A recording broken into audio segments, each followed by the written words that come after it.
one of the things that you'll find if you look at creative production in any domain, it doesn't matter, artistic domain, food production, novels written, novels sold, money generated, number of companies generated, number of goals scored in hockey, number of paintings painted, number of compositions written, anything like that, where the fundamental underlying measure is human productivity, what you find is that a very tiny percentage of people produce almost all the output.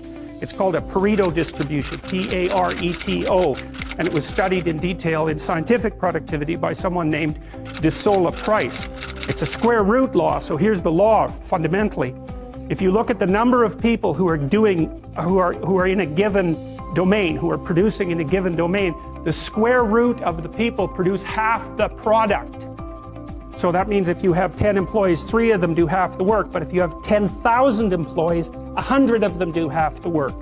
Right, it's a very, very vicious statistic.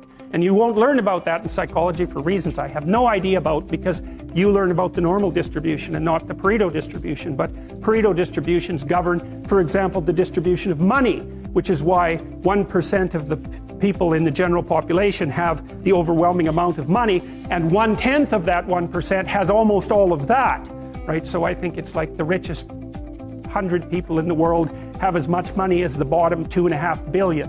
And you think, well, that's a terrible thing, and perhaps it is, but what you have to understand is that that law governs the distribution of creative production across all creative domains, right? It's something like a natural law, and we'll talk about that more, but imagine what happens when you play Monopoly.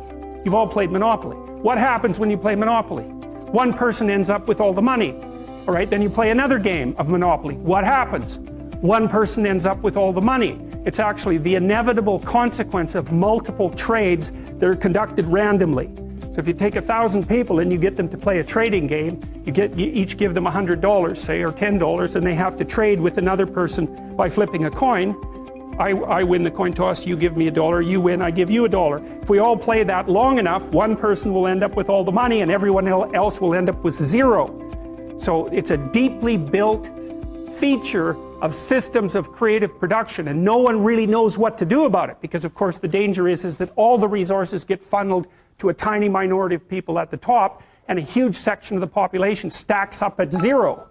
But to blame that on the oppressive nature of a given system is to radically underestimate the complexity of the problem. No one actually knows how to effectively shovel resources from the minority that controls almost everything to the majority that has almost nothing in any consistent way, because as you shovel money down, it tends to move right back up, and it's a big problem.